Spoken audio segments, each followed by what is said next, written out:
coaching this generation's real estate superstars. Harris Real Estate University. Now, does each and every asset manager use it? No, they don't.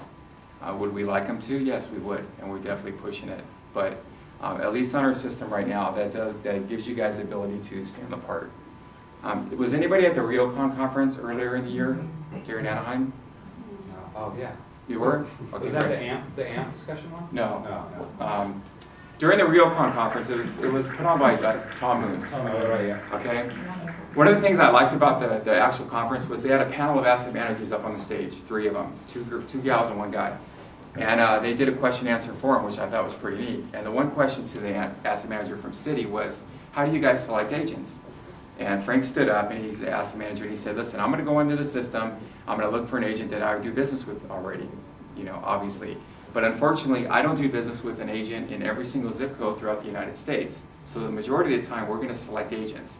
So, side note, I hear all the time, well, why bother? So-and-so's already using people. That's the biggest crock or whatever.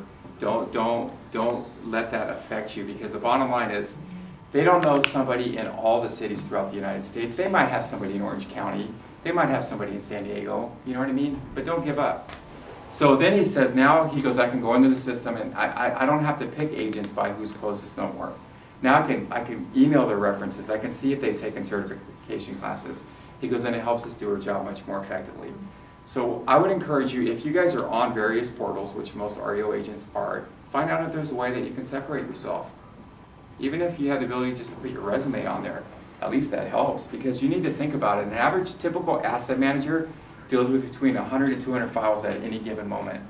I spoke with a gal a couple days ago. She had 270 files going at one time.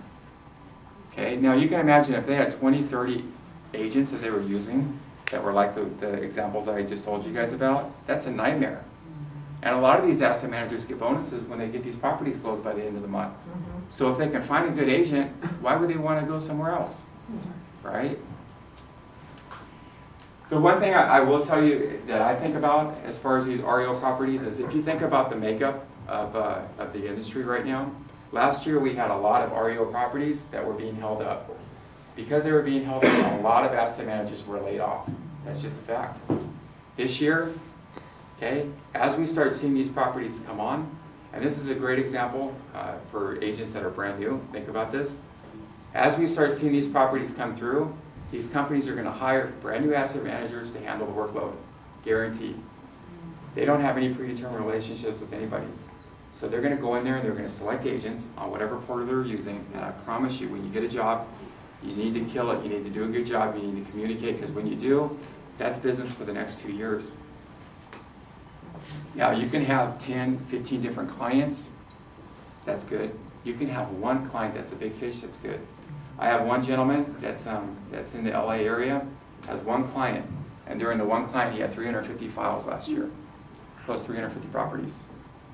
It's a lot of money. So, I definitely encourage you to find out on whatever portal you're using if there's any way that allows you guys to stand out.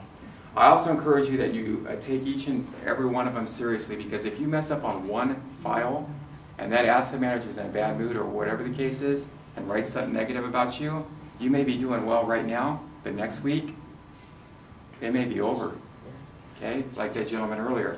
So do a good job. I know we get busy. I know we have people pulling us in all directions. We try to balance work from family, and I'm probably one of the worst. You know, I have 6 kids running around, and they're all older now, so they're like, you know, it's more expensive. They want to borrow the car, and they want to do this, and they want to do that. You know, and I have 2 young daughters, so I'm like trying to protect them from I don't want them to, like, I'm trying to shelter them. It's hard, it's frustrating. You know, it's definitely frustrating, but you guys definitely need to keep that in perspective. You do. And if there's a way that allows you to stand out on the portals that you're using, do that. You know, use the blogs. We use the blog. My work requires us to go on those blogs, see what's going on, see what people are saying about us.